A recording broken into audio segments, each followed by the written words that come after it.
പല രക്ഷിതാക്കളുടെയും വിദ്യാർത്ഥികളുടെയും ആഗ്രഹമായിരിക്കും നമ്മുടെ കുട്ടികൾ IAS നേടുക എന്നുള്ളത്. അപ്പൊ അതിൽ പലരും ചിന്തിക്കുന്ന ഒരു സംഗതിയാണ്, സ്കൂൾ സമയം മുതൽ ഈ IAS ആഗ്രഹിക്കുന്ന വിദ്യാർത്ഥികൾ എന്ത് പഠിക്കണം, അല്ലെങ്കിൽ എന്തൊക്കെ കാര്യങ്ങളാണ് IASന് വേണ്ടി ചെയ്യേണ്ടത്. ഓക്കെ, സ്കൂൾ പഠനത്തിന്റെ കൂടെയാണ് ഉദ്ദേശിക്കുന്നത് കേട്ടോ. ഡിഗ്രി കഴിഞ്ഞുള്ള പഠനമല്ല. അപ്പൊ സ്കൂൾ പഠിക്കുന്ന വിദ്യാർത്ഥികൾ IASുമായി ആഗ്രഹം നടക്കുന്ന ആളുകൾ പഠിക്കേണ്ട 5 കാര്യങ്ങളാണ് നമ്മൾ ഇന്നിവിടെ ഡിസ്കസ് ചെയ്യാൻ പോകുന്നത്. ഈ കാര്യങ്ങൾ നിങ്ങൾ നിർബന്ധമായിട്ട് നിങ്ങളുടെ പഠനത്തിന്റെ കൂടെ രക്ഷിതാക്കൾ ആണെങ്കിൽ കേൾക്കുന്നെങ്കിൽ കുട്ടികളെ കൊണ്ട് ചെയ്യിപ്പിക്കാം. കുട്ടികൾ സ്വയം കേൾക്കുകയാണെങ്കിൽ എന്ത് ചെയ്യാം, അവർ IAS എന്നുള്ള ലക്ഷ്യം നിങ്ങൾക്ക് ഉണ്ടെങ്കിൽ ഈ കാര്യം ചെയ്യാൻ വേണ്ടി ശ്രദ്ധിക്കാം. അതിൽ ഒന്നാമത്തെ കാര്യം എന്ന് പറയുന്നത് പത്രം വായനയാണ്. പത്രം വായന ഒരു ശീലമാക്കി നിങ്ങൾ മാറ്റിയിരിക്കണം. അത് ഞാൻ ഇനി പറയുന്ന പല കാര്യങ്ങൾക്കും ഘടകമായിട്ട് വരുന്ന പത്രം വായനയാണ്. അപ്പൊ പത്രം വായന എന്ന് പറയുമ്പോൾ മലയാള പത്രം വായിക്കാം, അല്ലെങ്കിൽ ഒരു ഇംഗ്ലീഷ് പത്രം വായിക്കാം. അത് നിങ്ങൾക്ക് രണ്ടും കൂടി വായിക്കാൻ പറ്റുകയാണെങ്കിൽ വളരെ നല്ലതാണ്. ഇനി അതല്ല, ഏതെങ്കിലും ഒരു പത്രം, നിങ്ങൾ മലയാളമാണ് കൂടുതൽ ഇഷ്ടമെങ്കിൽ മലയാളം വായിക്കാം. സ്ഥിരമായിട്ട് പത്രം വായിക്കുന്ന ശീലാക്കി മാറ്റുക. അതിലൂടെ നമുക്ക് ഒരുപാട് കാര്യങ്ങൾ കിട്ടാനുണ്ട്.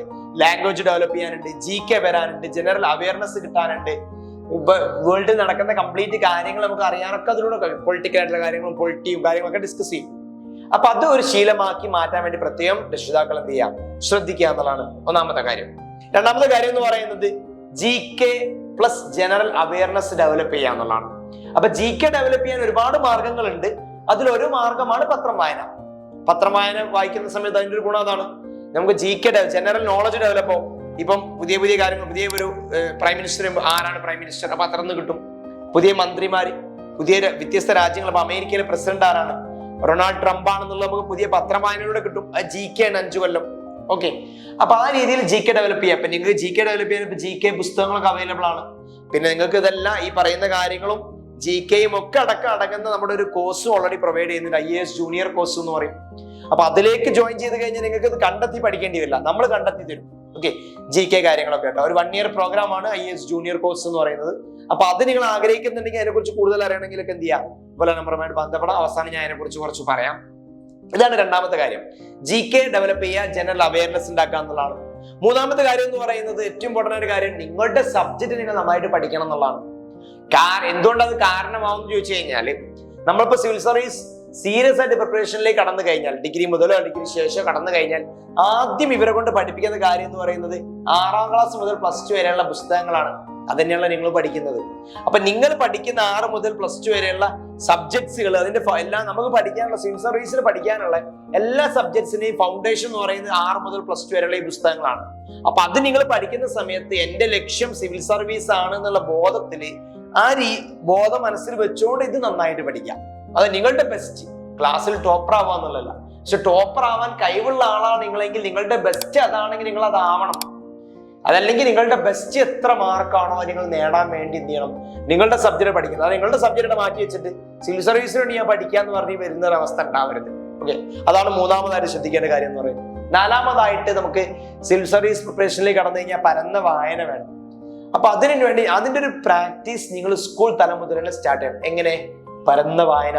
എല്ലാ സ്കൂളിലും ലൈബ്രറി ഉണ്ടാവുമല്ലോ, ലൈബ്രറി മെമ്പർഷിപ്പ് എടുക്കുക, നിങ്ങളുടെ നാട്ടിലുള്ള ലൈബ്രറി മെമ്പർഷിപ്പ് എടുക്കുക, പരന്ന വായന വായിക്കുക. എന്ത് ഇഷ്ടമുള്ള ടോപ്പിക്കുകളാവട്ടെ, നോവലാവട്ടെ, കഥകളാവട്ടെ, ചെറുകഥകളാവട്ടെ, മറ്റുള്ള അക്കാദമിക് ലെവലാവട്ടെ, മോട്ടിവേഷൻ കിട്ടുന്ന പുസ്തകങ്ങളാവട്ടെ, ഏതായാലും പ്രശ്നമില്ല, വായിച്ചുകൊണ്ടിരിക്കുക.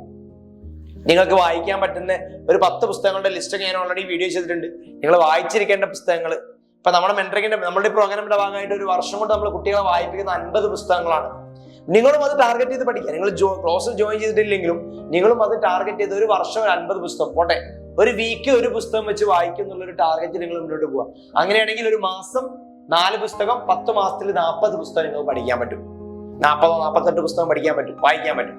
ഈ പരന്ന വായന ഒന്ന് നമ്മുടെ നോളജ് വർദ്ധിപ്പിക്കും, കാര്യങ്ങളെ കുറിച്ചുള്ള ബോധം ഉണ്ടാകും, എല്ലാത്തിനെ കുറിച്ച് നല്ല അഭിപ്രായങ്ങൾ ഉണ്ടാകും, അനലിറ്റിക്കൽ വ്യൂസ് കൂടും.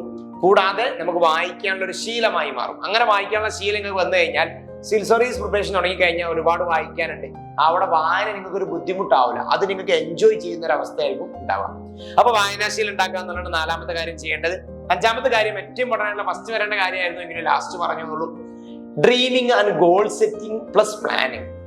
IAS എന്നുള്ള നിങ്ങളുടെ ലക്ഷ്യത്തിന് നിങ്ങൾ ഗോൾ സെറ്റ് ചെയ്യുക എന്നുള്ളതാണ്. അത് നിങ്ങളുടെ ലക്ഷ്യമാക്കി മാറ്റുക. ചിലപ്പോൾ ഇത് രക്ഷിതാക്കളുടെ ലക്ഷ്യമായിരിക്കും, ചിലപ്പോൾ അധ്യാപകന്റെ ആഗ്രഹമായിരിക്കും. ഇത് നിങ്ങളുടെ ആഗ്രഹമാക്കി മാറ്റാം. ഞാൻ എന്താവണം എന്നുള്ള മനസ്സിൽ നിങ്ങൾ ഒരാൾ ചോദിച്ചു കഴിഞ്ഞാൽ ഉടനെ എന്റെ മനസ്സിലേക്ക് IAS കടന്നു വരണം. IAS ആണ് എന്റെ ലക്ഷ്യം. ഞാൻ IAS ഓഫീസറായിട്ട് പോകുന്നതായിരിക്കും നിങ്ങൾ ലക്ഷ്യം വെക്കേണ്ടത്. അഥവാ അതിനെക്കുറിച്ച് ഡ്രീം ചെയ്യുക, അത് നിങ്ങൾ ഗോൾ സെറ്റിംഗ് ചെയ്യുക, പ്ലസ് അതിനെക്കുറിച്ച് പ്ലാനിങ് ചെയ്യുക. എങ്ങനെ പ്ലാനിങ് ചെയ്യുക? ഈ പറഞ്ഞ കാര്യങ്ങൾ ഉൾപ്പെടുത്തിയിട്ട് IAS 10ാം ക്ലാസ്സിൽ പഠിക്കുകയാണ് ഞാൻ, അല്ലെങ്കിൽ 10ൽ പഠിക്കുകയാണ്, +1 പഠിക്കുകയാണ്, എന്റെ ആഗ്രഹം IAS ആണ്. അപ്പൊ എത്രാമത്തെ വയസ്സിലേക്ക് IAS എക്സാം എഴുതാം എന്നുള്ളത്, അല്ലെങ്കിൽ നേടുന്നുള്ള പ്ലാനിങ് ചെയ്യാം. 21 മിനിമം ആവേണ്ടത്. അപ്പൊ 21ാമത്തെ വയസ്സിൽ ഞാൻ IAS ആവണമെങ്കിൽ ഇനി ഇവിടുന്ന് അങ്ങോട്ട് 5 വർഷമുണ്ട്, അല്ലെങ്കിൽ 10 വർഷമുണ്ട്. ഈ 10 വർഷം ഞാൻ എന്തൊക്കെ കാര്യങ്ങൾ ചെയ്യണം?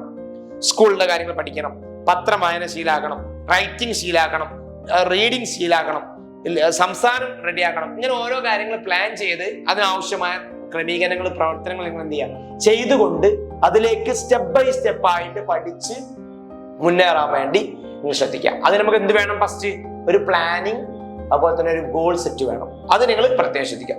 ഈ 5 കാര്യങ്ങളാണ് പ്രധാനമായിട്ടും. പിന്നെ കുറച്ച് അല്ലറ ചില്ലറ കാര്യങ്ങളുണ്ട്, ഞാനത് പിന്നീട് പറയും. ഇതാണ് നിങ്ങൾ പ്രധാനമായിട്ടും സ്കൂൾ തലം മുതൽ IAS ആഗ്രഹിക്കുന്ന വിദ്യാർത്ഥികൾ ചെയ്തു തുടങ്ങേണ്ട കാര്യങ്ങൾ. നിങ്ങളും IAS ആഗ്രഹിക്കുന്നുണ്ടെങ്കിൽ ഈ കാര്യങ്ങൾ സ്റ്റാർട്ട് ചെയ്യാം.